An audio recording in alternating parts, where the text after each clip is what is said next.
everybody, SONGOSHUAKU'S here, and welcome. This is a review of Dragon Ball Super Episode 123, Body and Soul, Full Power Release, Goku and Vegeta. And joining me this week is my fellow co-cast member that plays the villain Pompree in my upcoming short film, Battle of Deception. Joining me now, Linux. What's going on, everybody? Let's start our introduction. I explained mine last week. Linux, tell the audience out there how long you've been a Dragon Ball fan. Oh, man. Jeez. Early 2000s? Wow, almost about If not 20 years. Yeah, early 2000s? Yeah, because, when it first started airing on Toonami, that's how I got into it. Just like many of us. Yeah, so definitely. So this is going to be really good. Linux likes to go very in-depth when discussing Dragon Ball, so very much like me. Little Miss Undead won't be joining us for these next couple of reviews. Hopefully we can have her on again. But in the meantime, let's get started with episode 123. This episode was very Vegeta heavy, and I know, Linux, you are a huge Vegeta fan. This episode was really bittersweet.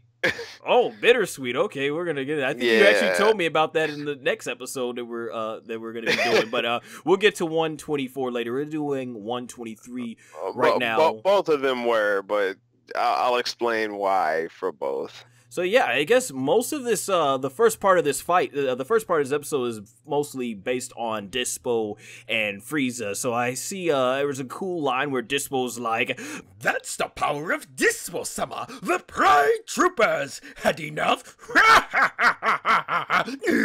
And Frieza's all like, "Is this the extent of the whatever Troopers' power?" I love it. Frieza just treating him. I love it, Frieza. What was your thoughts on like Dispo? Just he's coming through here, just throwing Frieza all over the rocks, and that's exactly all Frieza has to say to him.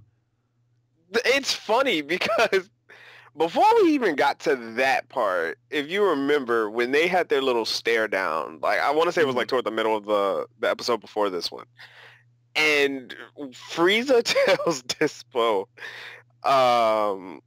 what is all he gonna do? Because Dispo once again makes a comment about how he's the fastest in the universe, and Frieza once again says, "Oh, so that means all you're good at is running away." Dispo's response to that is, "Oh, I see you want to die again." I mentioned that in the last review. Yeah, they've been. Guys, I don't know if you guys have been paying attention, but these two have been going back and forth this entire tournament. Frieza and Dispo were bound to get into this clash of words, and in typical Frieza fashion, of course, he loves toying with his enemy. It's one of the things about his character that makes him so lovable as a villain, and in this case, as an ally to Universe 7.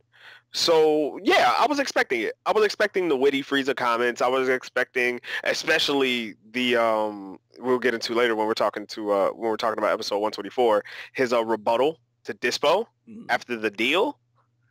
Oh, man. Oh, yeah. That was one of the greatest scenes. Oh, yeah, because man. I know we got a lot to say about that. Hey, but let's save that exactly how I was going to expect. Let's save that for the next review, though. Keeping it on episode 124, I have down here in my notes. 123. 123. Yeah. See, man, we're doing a double review, so excuse us, folks, a double review. So I don't want to jump ahead of ourselves here, but okay. So Vegeta mentions in this episode Jiren is not using his full power yet. Now, I have some things I need to say about this. Jiren, this logic that he is using all through the tournament, where he just sits there and what did you say he just does? What is it? Koi. Come to me. Like, okay, he's just sitting there, and Goku and Vegeta are going, all out trying to beat this guy. And Jiren is basically, he's just sitting there waiting for these guys to get stronger. Oh, you have a new attack. Come to me. Oh, you have an even bigger attack. Come to me. Oh, you have even more powerful. You Saiyans are are interesting creatures. Come to me. No, you don't come. They don't come to you. You make them go out of the ring because there's only 3 of you left, 5 of them. And it's not about who's the strongest, who's the last one left. You know, it's not about like who's the strongest basically left. And you know, like it's a survival tournament. Well, I mean, it's survival, but it's not like, you know, the last person standing is the one that wins. No, it's the team with the remaining the most members left is who wins it. So just this whole strategy, it's like Goku and Vegeta are going all out. Why don't you just finish them? What are you waiting for? It's 6 minutes, 5 minutes, 4 minutes, 3 minutes. Man. It's funny that you mentioned that. Okay, so it's funny that you mentioned that because I've had kind of a thought, and I even just thought about something to add to that. I've told you this before when we've talked several times. Jiren is somebody who prides himself on justice. But Jiren is also a martial artist. You kind of see this where Jiren is almost willing to test himself against the stronger opponents in the tournament. Remember, the first half of the tournament, he didn't even bother moving because everybody was afraid to then that's what Belmont was saying. He's like, that's Jiren's strategy. He always just sits there, right? Waits for the opponents to come to him. And, you know, it was some entertaining moments, too, how I think one person at the beginning of the tournament ran right into him. He's like, and he runs off. Yeah, but no, I say that to say that almost prompts you to believe that Jiren, in a lot of ways, is a lot like Goku in Hit, where he has his specific duty, but at the end of the day, he's a martial artist. And as strong as he is, he's looking for that opponent that can give him that next challenge. Remember, Jiren has no problem with eliminating anybody who fights him. He's shown that when he defeated that one liquid person from Universe 3. He's shown that. Contrary to popular, ask yourself this question. Why is it that Jiren eliminated Hit immediately after fighting him, but when he had Goku in the same situation, he let him go? Well, yeah, you know, he didn't... I don't think he felt like he got the full extent of Goku's Magate no Gokyui form, and he wants to see that. So he probably figured. But you know, he did it in such a boss way though, where he's like, "There is no one left who can challenge me," and then he meditates and defies Zeno-sama's ability to state that nobody can fly. Technically, I don't think Zeno cares about the rules at this point. Oh, yeah. As long as it's cool. Cool. Oh, it's allowed. Yeah. He's let 3 things that break the rules of the tournament rock, with the exception of Frost hitting Frieza from the stands. Hey, man, I think that's the only rule he's physically enforced. I know you. This entire tournament. I know you can appreciate this being a WWE fan, professional wrestling fan. When it happened, I was telling our friends on Facebook that it's kind of like the way WWE does their booking. Sometimes they change the rules. Like if Brock Lesnar doesn't show up with the title for over 2 months, they don't mention the 30-day rule. But as soon as Naomi gets injured, we have to take the title off because hey, we know every champion has to defend their title in 30 days. Just like conveniently changing it to suit their needs. It happens. You know, it happens. It could just be with the writing. Or you also got to remember, Xeno's written from the perspective of a child. Right. And like most children, when they want something to go their way, they'll typically change the rules of whatever game they're playing. And that's kind of what Xeno's doing. Hey, you had to admit, though, he feels could be negative toward the tournament, that rule he'll enforce. But if he feels, oh, this could be cool, I'm going to let it rock, he's going to let it rock. You got to admit, though, it was funny, though, watching how he just eliminated Frost just like that. But as soon as Goku's like, give me Genki, everybody's like, here it this? Oh, yeah, I'll let it slide. Or when they threw the Potaro earrings, I'm like, that was pretty funny. But it established that's what Zeno does. He changes the rules. If it's exactly. Cool. Oh boy. Let's see what else in this episode. Oh yeah, I guess I should finish up too with Jiren. Yeah, I mean, and we did get established in the last episode. He's sort of kind of a lot like Goku, almost, that Goku seeks power, but he seeks something beyond power. So I mean, but we don't have too much character development to go on for Jiren. They both want the same thing. They tried to make Jiren seem more poetic in his response to that, because if you really look at that scene as a whole, Goku tells Jiren he's really, really strong, you know, with each hit, his fist, you know, he said, you know, blocking your hits is making my arm tingle. Jiren then asks Goku, why does he want to become stronger?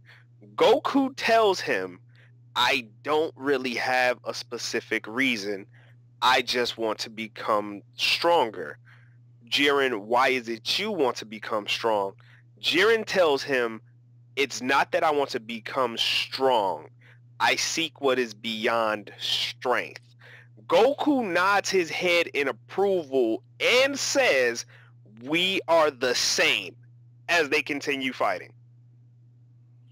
Good point. Like, that's what I'm saying. Like, they really, in a way, Jiren is kind of the more mature Goku. I can see that. I don't think that Jiren himself, because obviously, and the Supreme Kai even touched base on it when they first clashed. He says Jiren and Son Goku, both of them could not have attained that power through normal training means. He said, but Jiren, I don't think we've seen the true depths of his power yet. Question. If they all can basically, like, they get it. Both of these individuals from their respective universe, for whatever reason, want to become stronger for one of two reasons. They both want to protect their universe, but they both want to test themselves. That is what that comes down to at the end of the day. What Jiren specifically is looking for is kind of the mystery behind his character, and it's touched based on in the manga, because anybody, if you guys have read it, when Belmont actually comes to Jiren and tells him what's on the line if he enters the tournament, he doesn't tell him specifically about the Super Dragon Balls. He tells Jiren his wish will be granted. Like, he threw that smack on the table. Because he knew Toppo wasn't going to be able to get Jiren to commit to the tournament, Belmont says specifically, Jiren, you will be able to have your wish. Who knows what that wish is? Maybe it correlates to what Jiren is looking for in terms of whatever this is that lies beyond strength. Who knows? But there's something Jiren is looking for, something Jiren wants, that I guess training or fighting or whatever this immense power is that he has cannot give him. Which is a great way to definitely start, and I wish they would have put it in the anime like you told me. You know, we can only hope though when we get to the ending of this arc that Jiren's purpose or backstory is something. But in the meantime, I kind of just basically feel like he's a big plot device to now not only get over Son Goku's form, but Vegeta's form, which we'll get to next soon. Oh, I got a lot to say about that. Oh yeah. All right, moving on. Right here we have so we have the Son Goku and Jiren fight, and we were laughing about this earlier. So Goku basically he's checking on Vegeta. He gets up. It's my turn now, Jiren. And then Jiren just turns over. Son Goku, and then they start fighting. Jiren truly a man of many non-words, right? Non-words. Right? A man of very little words. Very, very little, right?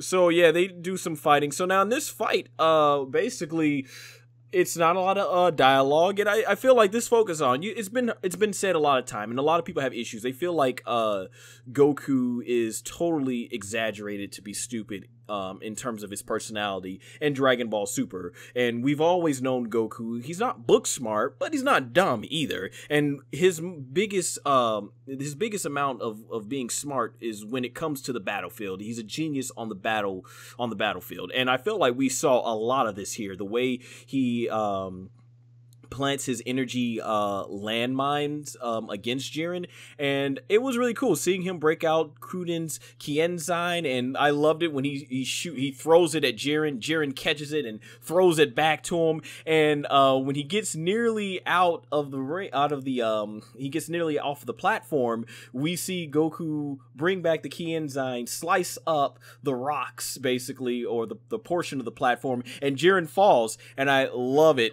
because at this moment, when Kahai and Belmont, their faces, I was cracking up.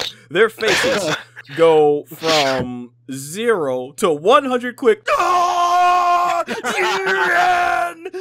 And even Jiren's like, oh. By the way, I love it when they do land a shot on Jiren's face, like when Vegeta punches him in the gut. He's like, oh. Like the few times he does get hit and kick, it's hilarious. Probably because his eyes are already so big, so you can't get him much bigger than that. His mouth is so small. But yeah, on that part, that was pretty cool. I'm like, oh, I like this strategy, but I know there's no way he's gonna get out eliminated like this. Like, and he used I actually thought that was a clever way. I know, I thought it. Yeah, it was clever. Back. And he used the energy to jump off back onto it. I thought, yeah, the whole fight sequence was good, and it really showed Son Goku's genius as a fighter. I'll give you the floor to speak about that portion of the fight.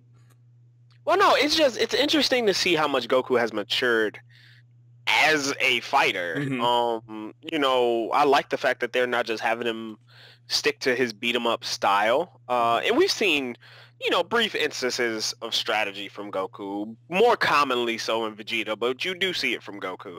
The instant Kamehameha on Cell is another one. That will forever be one of my favorite Kamehameha waves ever. It still doesn't take place. It still doesn't sit higher than the one he hit Kefla with, but it is definitely up there. I'm sorry, the one he hit Kefla with is the #1 Kamehameha wave throughout the entire series, but Cell is definitely number 2. I don't blame you. I digress. It's nice that Goku's implementing these strategies, and this isn't the first time he's done this in this tournament. Like, let's put that out there. This is not the first time Goku has done this. We've seen him do it to what was that one Pride Trooper, the blue one who had like the traps, and Goku was like, you know what, I'm just gonna go Super Saiyan Blue, I'm gonna power through all of these, I'm going to explode them because you're not gonna think I'm gonna take the hit, you're not gonna dodge, and then you're gonna get hit. He's done it to Dispo, where he was literally switching between Super Saiyan God to match Dispo's speed, and then Super Saiyan Blue to overpower Dispo when he got in close. Goku has had these brief instances where he's willing to use strategy, he's willing to kind of take that other route to defeat the opponent versus just matching them in brute strength. It was nice. It was refreshing. It was a great callback because I definitely forgot it. And then when they popped up the flashback of Krillin doing it to him, I was like, wait, that did happen. So you know, it was a nice, refreshing take on Goku dealing with a strong opponent as opposed to just overpowering them. He actually tried to, you know, take the easy way out, which doesn't seem like a Goku thing to do, but he did. Hey, Jiren is pushing them to the limit. You gotta go outside the box. Yeah, I know, right? Yeah. Hey, you know what I did? I was gonna say, I'll let you go on first. So go what you had to say. No, I was kind of gonna segue into Vegeta, but here's my gripe with Vegeta. Oh, well, hold on. Before we get to the Vegeta part, let me bring up the one last bit thing that I did like is that I like the callback where Kruden is in the bleachers, and they're reflecting on their training, showing that the training they did earlier on this arc mattered, and that Goku's using it. And I thought that was really cool, showing how even though Kruden is not by far stronger than any of these, a lot of these topper tier fighters that are on God level strengths, his brilliance as a martial artist still can be implemented by some of the higher up characters, showing that yes, you know, Krillin does have purpose. I thought that was really cool. Well, it's just funny because I found it hilarious because this entire tournament, everything leading up to it, Goku was completely against strategy. He was the first one until Gohan convinced him otherwise to be like, yeah, we're just going to go in and fight. And Gohan was like, no, that is not how we're going to win this. Right. So to see him actually have to kind of resort to the one thing he did not want to do Mm-hmm. was actually kind of interesting, because it's like, okay, so Goku finally matured enough to, you know, hey, this will probably work. Let me try it. Versus, I'm just going to punch something. All right.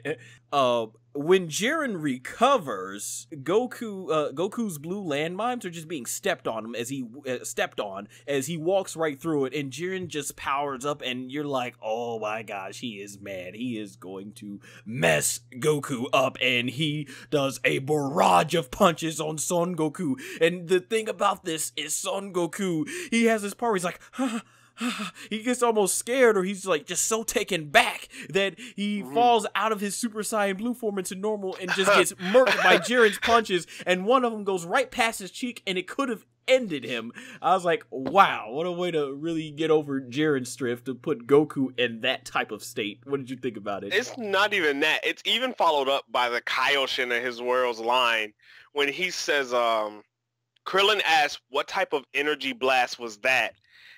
And the guy responds, he was like, that wasn't an energy blast. He said, to you, it looked like energy.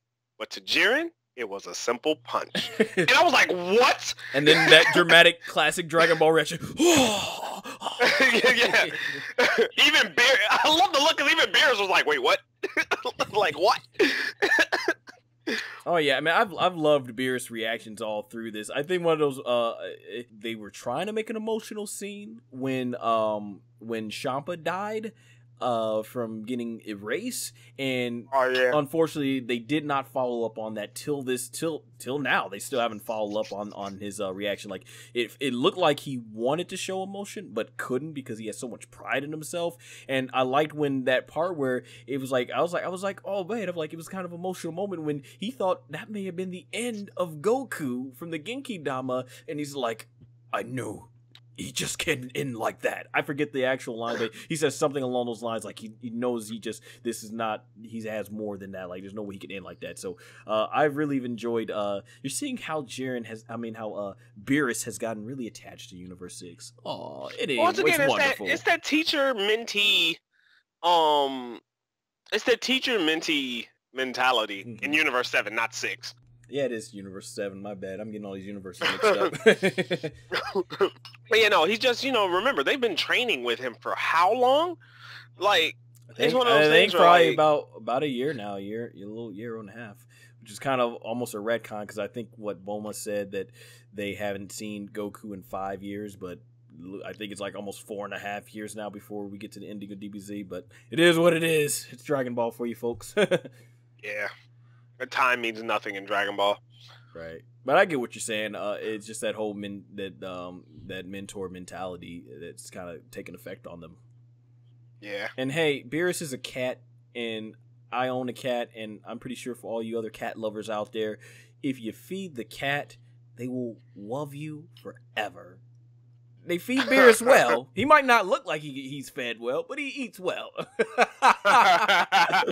All right. And getting into the big portion of this episode, Vegeta. Oh, before we get to Vegeta, I think we skipped over there was a really cool spot that I like.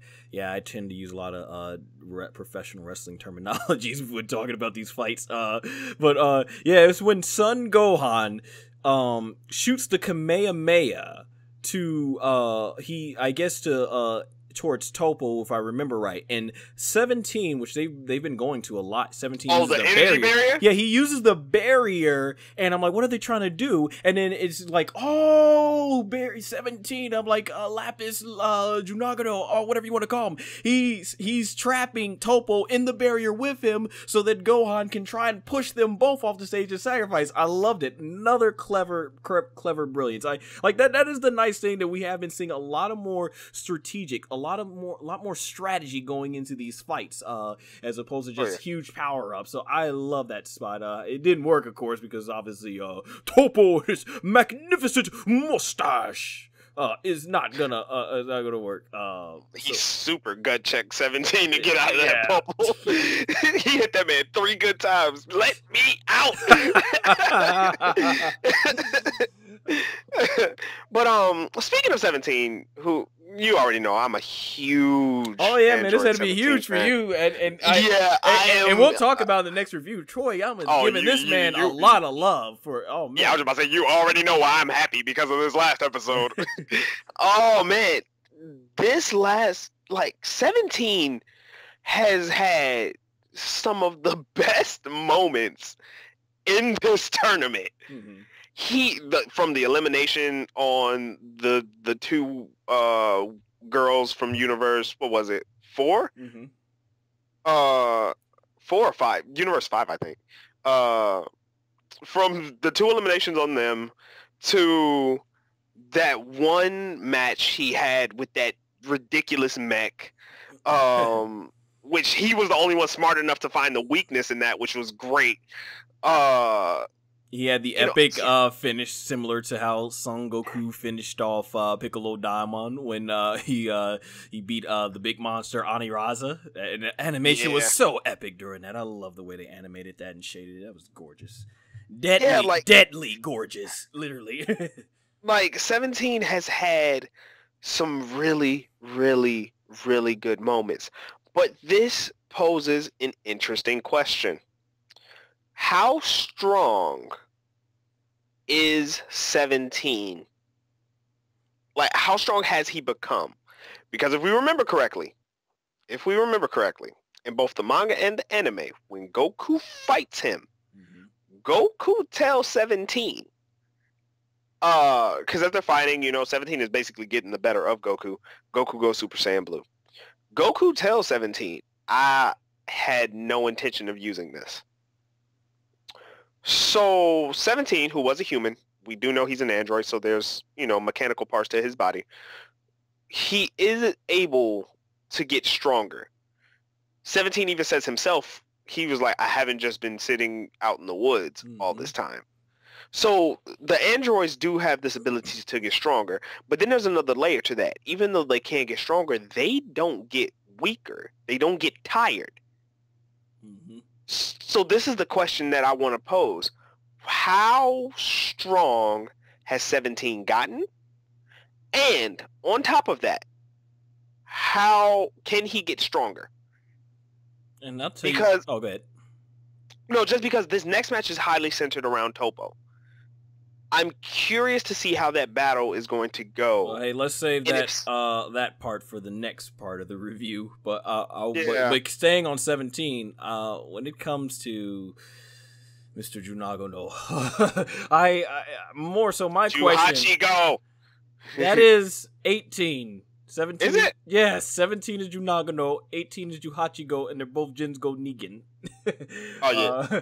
But or let's get really super hardcore here. Lapis. The thing about him is me and Little Miss Undead, we had a conversation about this where it's like our question would be more, how did he get this strong? Now, I know Toriyama did an interview where he says the Jinsgo Negan have a huge amount of potential, which is what he used for Frieza to justify that Frieza had this power in him all along because he never trained.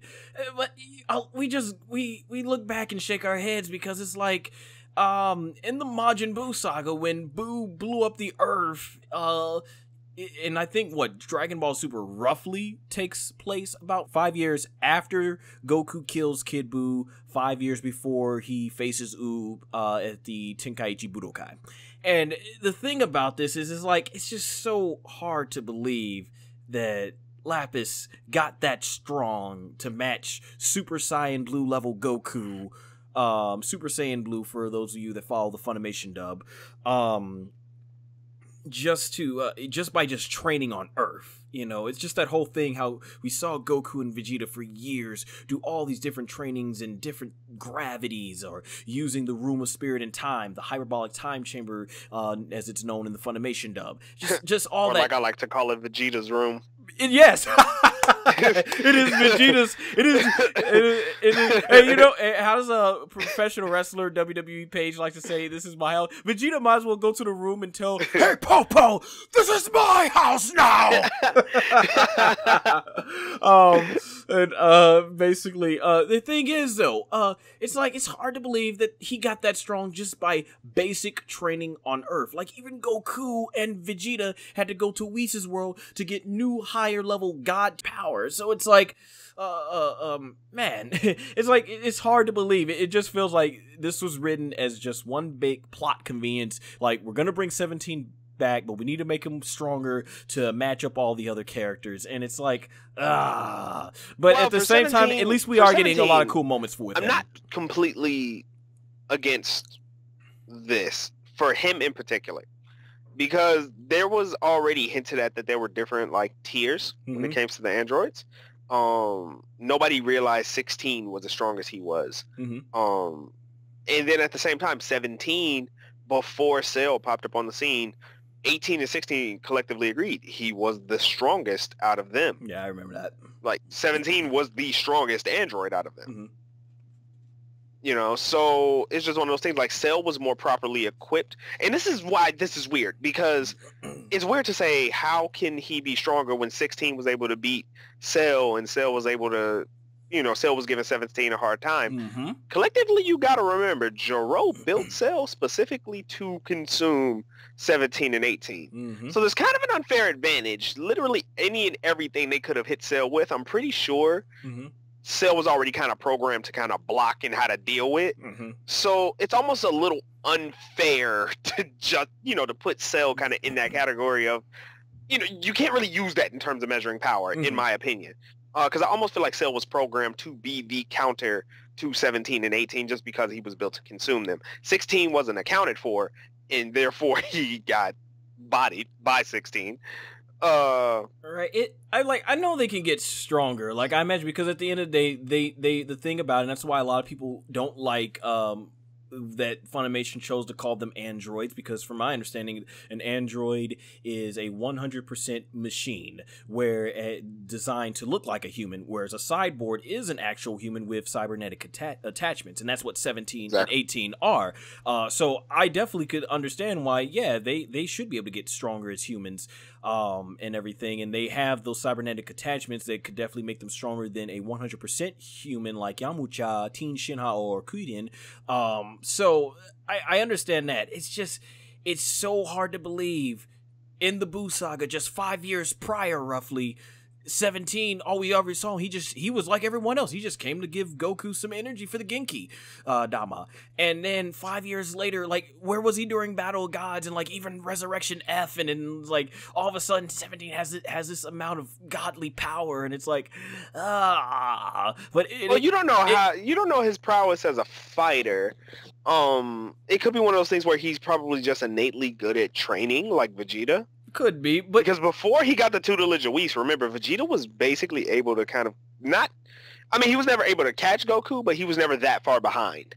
But hey, let me ask you this. Is the explanation of just saying that he has huge potential and assuming that, and us knowing that he just trained on the island, is that really after what, like, the thing about Goku and Vegeta, it's so believable because we see all the different levels of training they go through and everything, and it's like, no, I agree with you.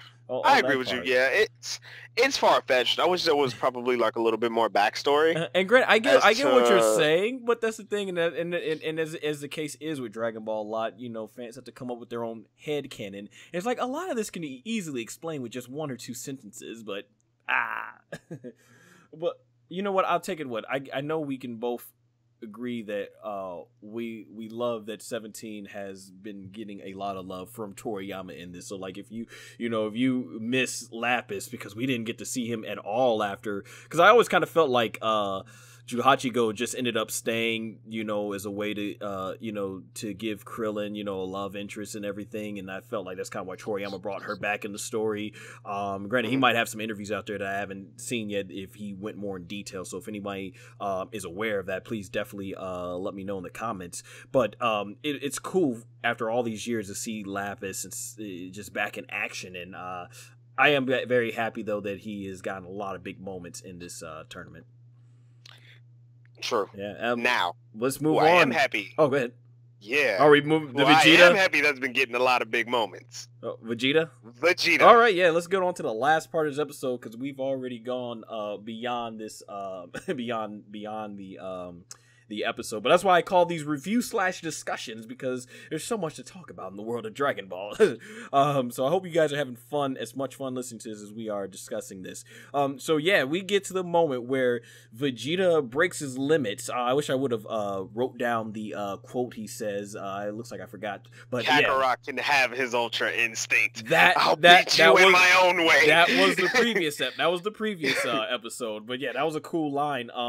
And basically, me and Little Miss Undead, we talked about in last episode. We really love that Vegeta is now getting into that where he's not trying to focus on catching up to Goku, and he's focusing more on himself, and he's got his own transformation. So the Grand Prix says that Vegeta-san appears to have broken through his shell too. He focused a power far beyond his normal Super Saiyan Blue within his body. So Vegeta gets a lot more jacked up, and his hair gets longer and he's blue. It, to me, looked a lot like the Super Saiyajin grade, I think that's the grade 2 form, what we all know he deems himself as Super Vegeta. It looked a lot like that, but in blue, and he has these sparkles around his auras, and I thought it's really cool. He gets his own form, just like Gohan and Frieza and Goku.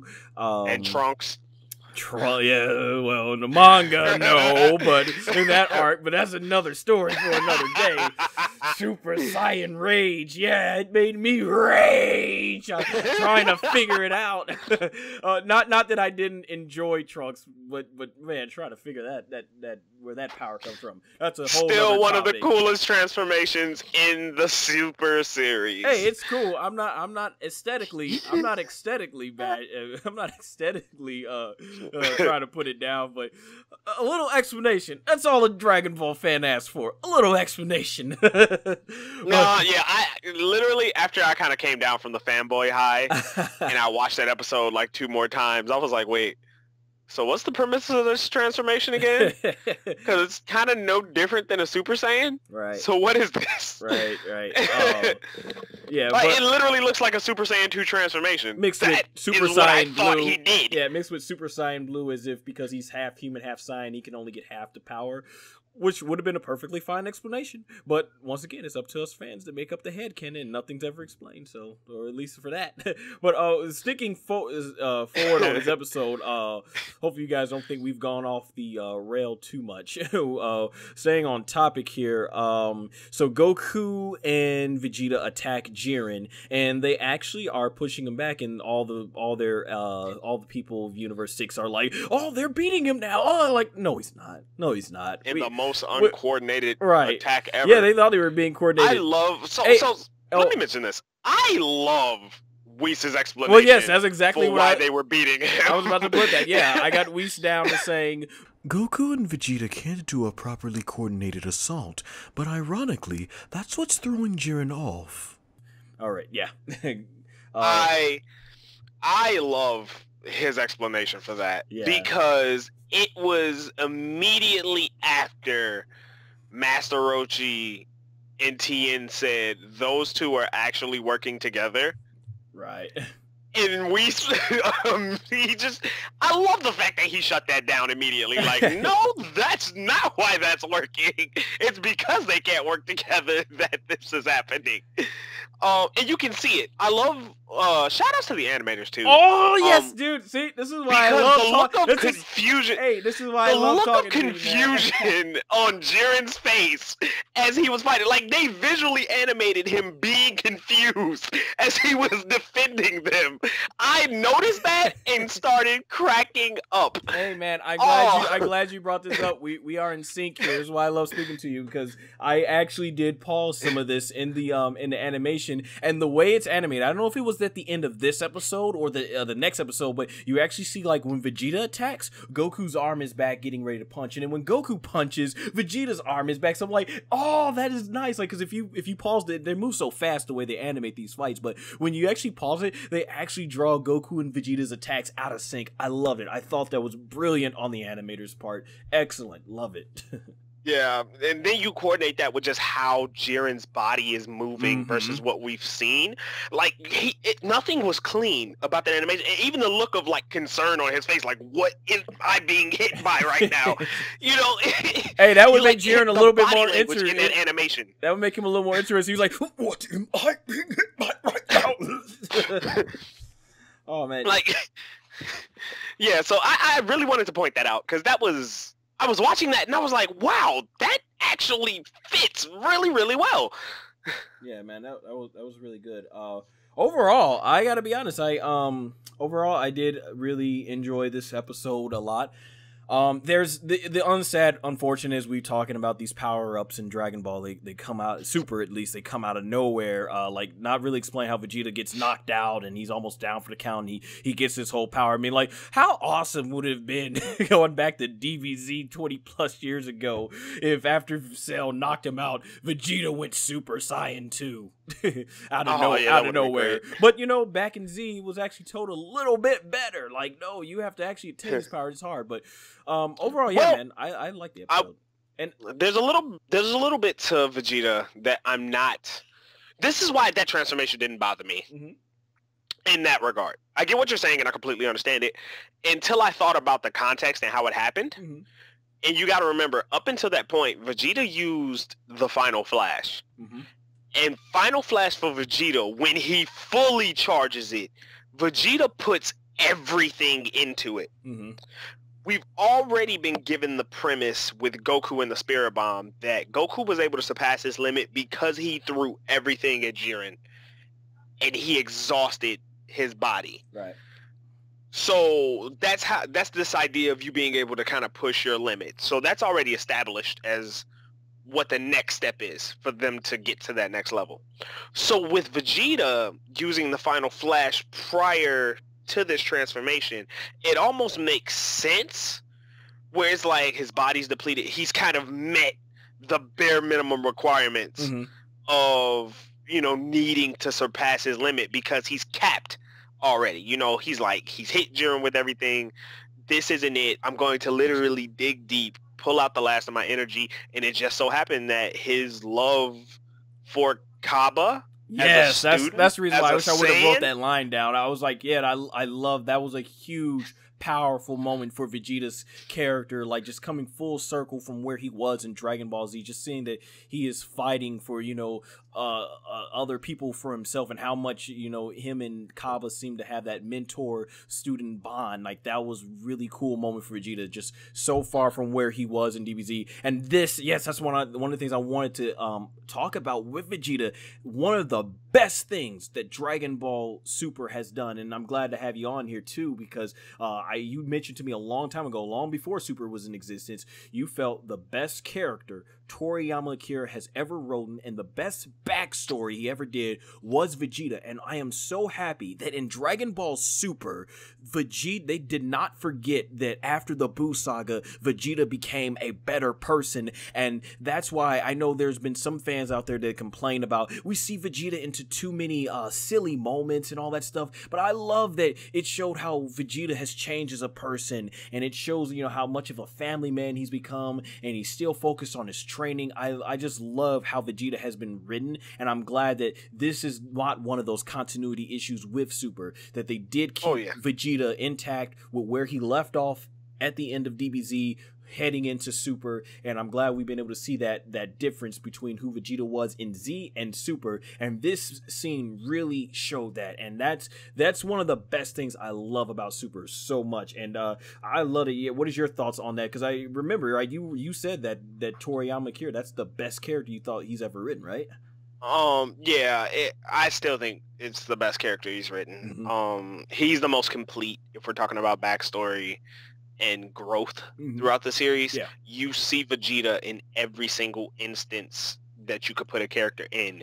We've seen him as the villain. We've seen him when he's downtrodden. We've seen him being conniving. We've seen him as a family man. We've seen him as a warrior. We've seen him as a father. Mm-hmm. But this is the first time I think we've seen Vegeta fight for not just his family, because we've seen him plenty times, you know, fight for Bulma, fight for Trunks. This is the first time we've seen Vegeta fight for, like, the pride of a Saiyan. Mm-hmm. That's almost reinforced with him knowing that there's other Saiyans. And so with that being said, this is the first time we're seeing Vegeta fight for a planet. Mm-hmm. You know, fight for his race. You know, he's always hinted at, you know, fighting Frieza, I'm fighting for the Saiyan race, fighting for the pride of a Saiyan. But really, it was because he was the Prince of Saiyans, you know, and just trying to uphold that Saiyan name. Now, it's almost like Vegeta's like, no, I am fighting because I have to make sure they survive. Mm-hmm. Like, I have to win this. Otherwise, Kaba, Kale, Khalif, like, there is no more Saiyans. You know, he's almost, you know, in him coming from that is like the perfect catalyst for him to want to beat Jiren. Mm-hmm. You know, but once again, this has been established throughout this entire tournament, because every single time he either saved Kaba or he gave him advice, all the way up until Kaba got eliminated. And even then, after he got eliminated, Vegeta's very first words after that happens, and I think I told you, that's when I was like, yo, he really does care about them. He looks at that one opponent and he says, I hope you're ready. I am in a really bad mood. Yeah, that was epic. Like, it's just great to see that. Hey, not to get off the rails, but I think we talked. I thought it was hilarious at first when Vegeta was trying to go Ultra Instinct, and it's fun how this all ties back. He goes Ultra Instinct, he's like, maybe I can do it too. And Vegeta's just there letting himself get beat up and pummeled, and then he's like, all right, enough of this. But then, but it does really tie back into this, showing that, you know, he said finally when he says, screw Kakaroto can have his Ultra Instinct, and he goes ahead and gets his own form. I'll defeat you in my own way. Exactly. Yes. I'm like, so it really is nice, and I do like that storytelling. So I do like whether it was Toriyama's idea or one of the writers that just expanded upon his monologues. I did like the way that was written in Super. So yeah, what else could be said? Obviously, Vegeta very well written in Super, I'd definitely say. Oh yeah, I'm loving what they're doing with the character. Please keep doing it, guys. Oh yeah, you guys definitely. are doing a fantastic job with this character. Absolutely. I think we've stated everything that needs to be said about episode 123. 123. So yeah, that's 123. So yeah, I see. We went almost twice the amount of an anime episode. So hopefully you guys enjoyed the conversation. We are going to be back with episode 124 review. But in the meantime, before we wrap up, and like I said, this is why it's called a discussion and not just a review. So that way we can go off into other topics. With that said in mind, we'll do plugs. Linux, you have the floor to plug anything you would like. Yeah, guys, if you ever want to discuss anything super related or just say hey, feel free to follow me at Twitter. Feel free to follow me on Twitter, sorry, at TheLinuxVirus. I'm also a YouTuber, same as SONGOSHUAKU. So, yeah, feel free to check out my channel at TheLinuxVirus. And if you like what you see, give me a follow or a subscription. Also, guys, if you are fan of fighting games, I recently just got back from Frosty Faustings 10. I did commentary and I played. So if you want to see high-level Tekken play, or even if you just wanted to enjoy commentary for Tekken, definitely give that a shout out. Shout out to my co-commentator, Tasty Steve. It was a pleasure commentating with you guys. Yeah, definitely give those guys a look, give those guys a support. And yeah, that's it. Yep, and you also, guys, remember, you can see him playing the villain in Battle of Deception. He plays Tompri. Also, now getting into my plugs. So, if you obviously are a fan of Dragon Ball, shonen manga, or anime adapted from shonen manga, make sure to check out my upcoming short film, Battle of Deception, as it's based on those types of genres. I currently have lots of videos, such as the teaser trailer and the behind-the-scene interview videos, right here on my channel. So make sure to subscribe and hit the notification bell so you you can be notified as soon as I release more content regarding Battle of Deception, Dragon Ball, and even WWE if you are a professional wrestling fan. And make sure to like me on Facebook and follow me on Twitter and Instagram, both at SONGOSHUAKU. All links will be in the description below. We'll be back with a review/discussion for DBS episode 124. Until then, take care.